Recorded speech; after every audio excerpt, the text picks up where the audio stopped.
With the release of Lightfall, Strand has obviously gotten a lot of attention.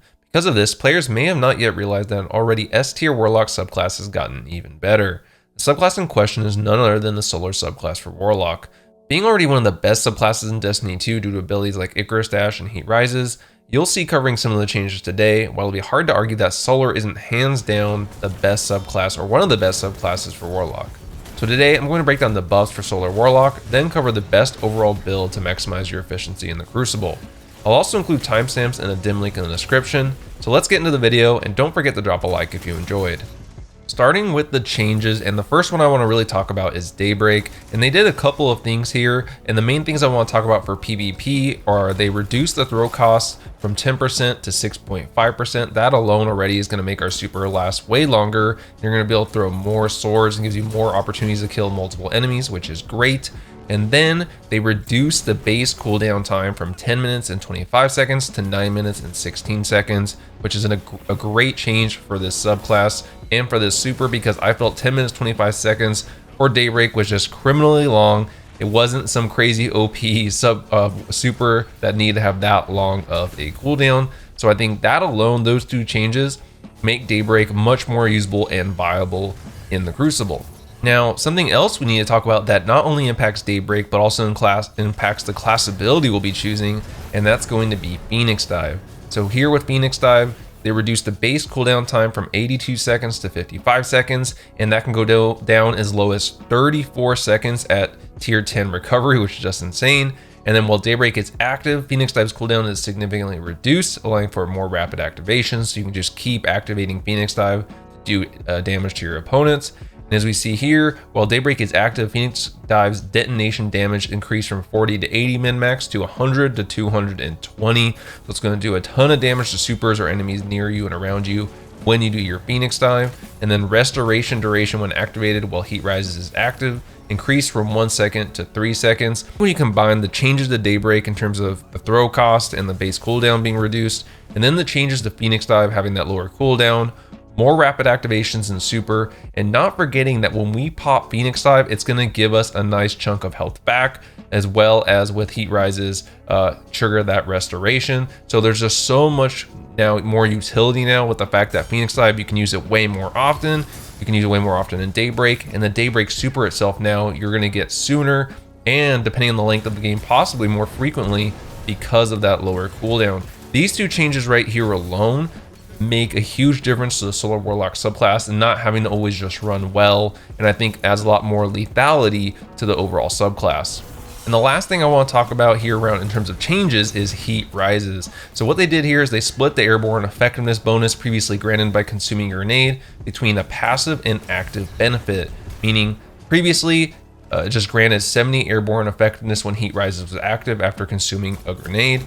Now you get 20 airborne effectiveness passively while Heat Rises is just equipped, no activation included, and then an additional 50 airborne effectiveness while Heat Rises is active for the same total of 70 airborne effectiveness. Why is this awesome? Because just off the rip, if we choose to use Heat Rises, we're gonna get that 20 airborne effectiveness, and then, like a lot of people who play Warlock, if you use Ophidians, you're also gonna get additional AE or airborne effectiveness, and so that's going to just off the rip make us a little bit more accurate when jumping or doing anything where our feet leave the ground in Destiny 2. And so that alone is going to also make, if you're the type of player that likes to play off the ground a lot or you like to jump and float a lot, it's going to make you a lot more potent in the air when running Warlock Solar. Now that we've discussed the changes, I do want to talk about what I think is the best Solar Warlock build that you can throw together with these changes. And so there's gonna be some surprising picks here, but I think overall there is some flexibility to change things how you may personally play. And if there is an opportunity for that, I will mention it. Starting with the super, again, I think Daybreak is now the play. I think in trials and certain scenarios against certain teams, Well of Radiance still definitely has some potency, but I more prefer having a super where I can get multiple kills and be more mobile. I've never liked running Well of Radiance. I just don't like being stuck in one spot. Obviously, it can be great because of that low cooldown, but again, here I'm going to be running Daybreak.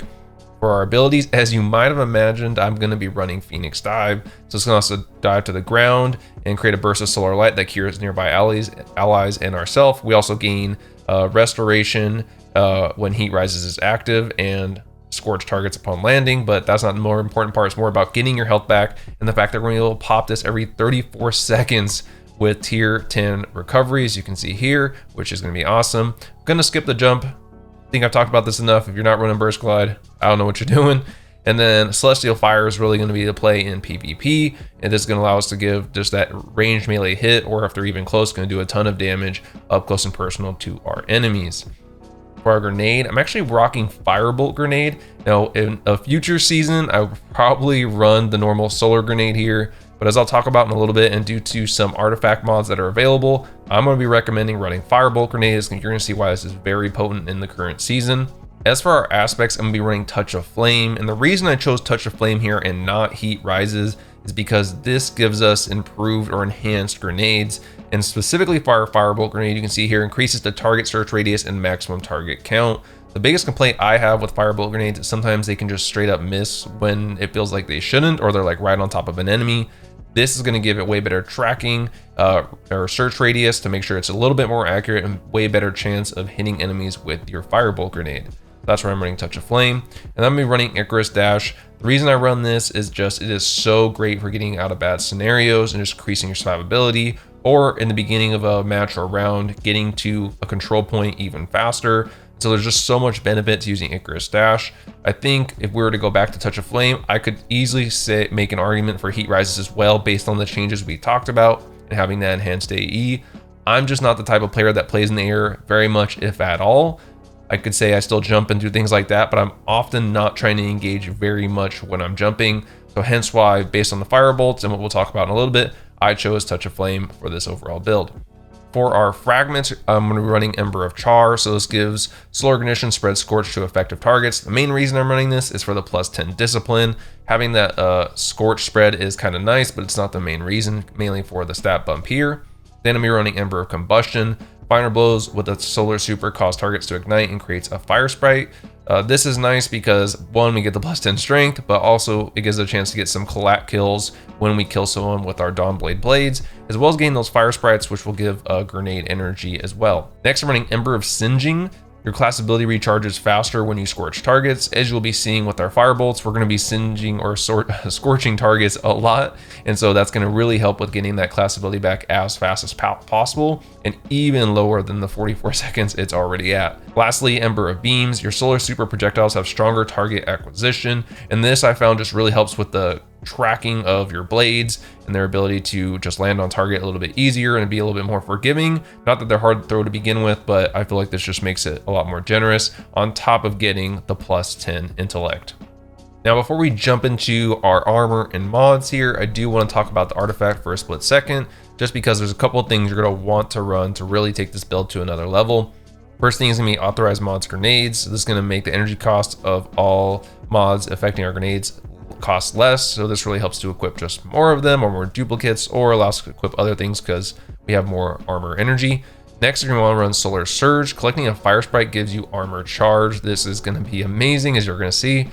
Flare Up. Firebolt grenades apply more scorch stacks. Damaging combatant with a firebolt grenade spawns a fire sprite near them.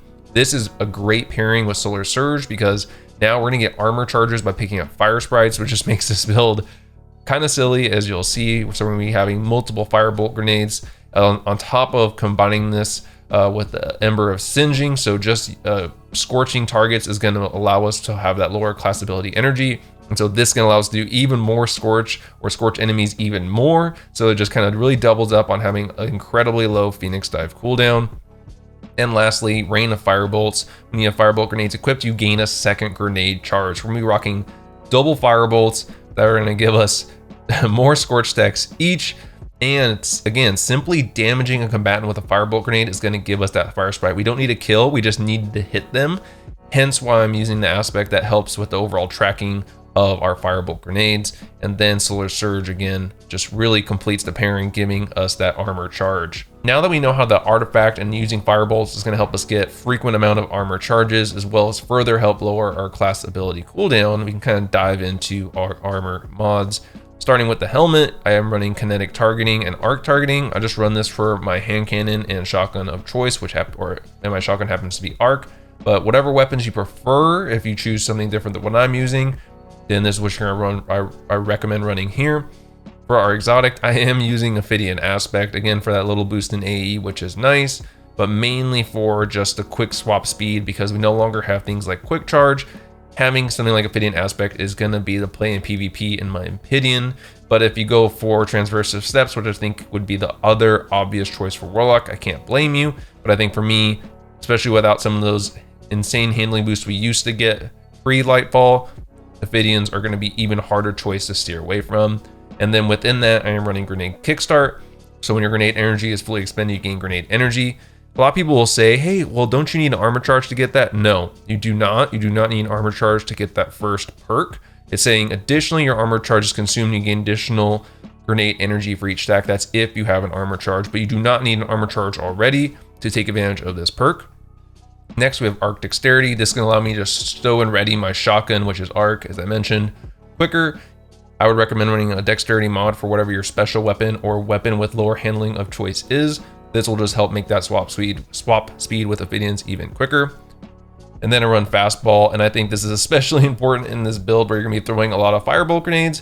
This just makes it a little bit easier and more accurate to throw your grenades, and I don't feel like I have to aim as high and arc my aim as much to throw a grenade, and so this makes things a little bit just more straightforward when it comes to landing and aiming a grenade.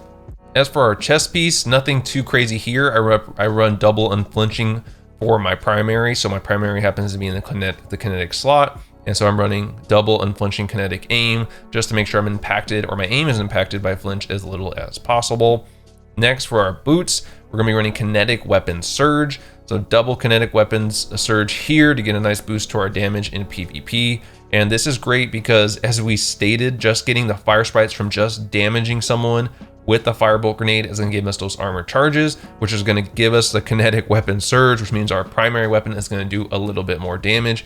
Now, if you wanted to remove one of these and make it like an Arc Weapon Surge or something like that, so you could have that boost across your primary and special, more power to you. I just rather do it all for my primary, but this is what really helps make sure, by using this build together, having Kinetic Weapon Surge almost all the time, because as long as we're hitting someone with one of our 2 Firebolt grenades, we're going to be getting that armor charge, which is going to trigger Kinetic Weapon Surge and allow us to just do a ton of damage. Lastly, I'm running Innervation. This is where it reduces grenade cooldown each time you pick up an orb of power. This is just something I slotted in here. You could really choose whatever you wanted to here if you have a different choice or a different preference, but this is why I just threw in here. And then for the class ability mod, I am running Double Bomber, so this is going to reduce grenade cooldown when using your class ability. So on top of everything we're already doing to reduce our grenade cooldown, that is already going to be incredibly low because of our level of discipline, which I'll talk about in a second. Double Bomber is going to further enhance that. And then lastly, I'm running Reaper. So after using your class ability, your next weapon final blow spawn an orb of power.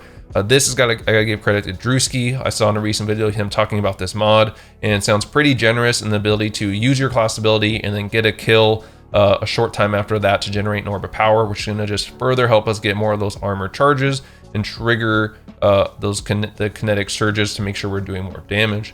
I could see an argument to run time dilation here to make sure that our armor charges last longer. I think overall, between Reaper and the fire sprites, you'll be getting a lot of either orbs of power or fire sprites from your Firebolts to have tons of armor charges anyway, so I don't think you can go wrong with either choice in this slot.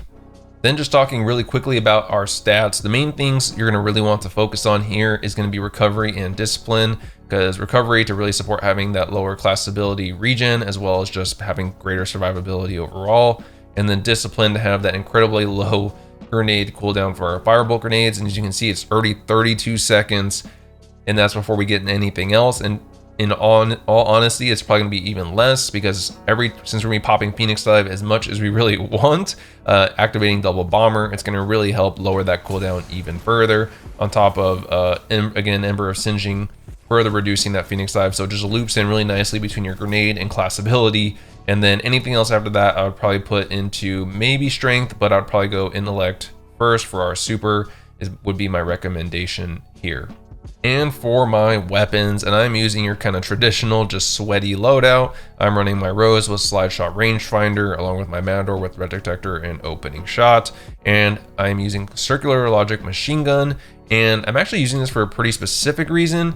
I'm using this because it has Pulse Monitor on it. Also, I just like this archetype of heavy machine gun. But Pulse Monitor does actually activate even when you don't have this weapon equipped. So it just really helps with that stow and swap your overall weapon handling. And it says, as you can see here, even when this weapon is stowed. So it is working as intended. You don't need this weapon equipped. And so this is like a nice little sweaty hack that I like to share with people, that you can equip a heavy weapon with Pulse Monitor. So when you're in those tough situations, someone starts pushing you, you're gonna be able to swap between your weapons even quicker, because again, you don't need this weapon equipped, or I guess out, to proc Pulse Monitor. Just having it stowed and equipped on your character is gonna allow you to take advantage of those things, which is really great in 3v3s, 6v6s, not to mention this submachine gun is just good in general if you do happen to get some heavy ammo. But overall, I do recommend running a heavy with Pulse Monitor. There are other options as well, but this is the one I had here.